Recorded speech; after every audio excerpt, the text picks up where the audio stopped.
তবে এখন আসার কথা যে আমাদের অনেক চেইন শপ তারা কিন্তু সরাসরি কৃষক ভাইদের সাথে চুক্তি করতেছে এবং তারা বলতেও চাচ্ছে যে আমরা এখানে কিভাবে নিরাপদ সবজি উৎপাদন করা যায় সে বিষয়ে তারা প্রশিক্ষণ প্রদান করবে। তাদের প্রত্যক্ষ তত্ত্বাবধানে কৃষকের মাধ্যমে তারা সবজি উৎপাদন করতে চায়।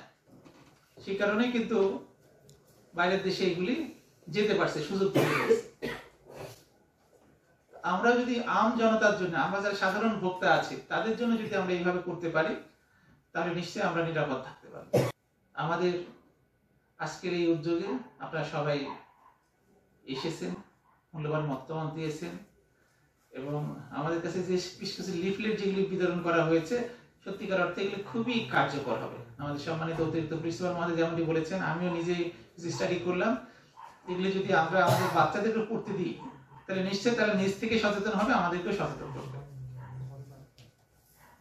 এখান থেকে আজকের এই সেমিনার থেকে আমার মনে হয় আমরা সবাই কিছু না কিছু গ্রহণ করলাম, এনরিচড হলাম, সমৃদ্ধ হলাম। এটাই মনে হয় আমাদের একটা অন্যতম প্রাপ্তি। আমরা সবাই একসাথে কাজ করব। আসলে এই যে অভিযানে যাওয়া হয় প্রশাসনের তরফ থেকে, এটা কিন্তু মানে সুখকর কাজ না। আমরা কেউ এনফোর্সমেন্টে যেতে চাই যে উইলিংলি, এটার জন্য কিন্তু না। আমাদের যেতে হয় সচেতন করার জন্য।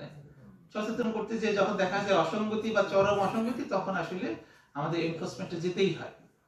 আমাদের প্রত্যাশা থাকবে আমরা সবাই মিলে কাজ করব এবং একইভাবে সচেতন থাকবো, নিরাপদ খাদ্য নিয়ে আমরা কাজ করবো ইনশাআল্লাহ। সামনে রমজান আছে, রমজানের মোবারকের আগাম শুভেচ্ছা জানাচ্ছি।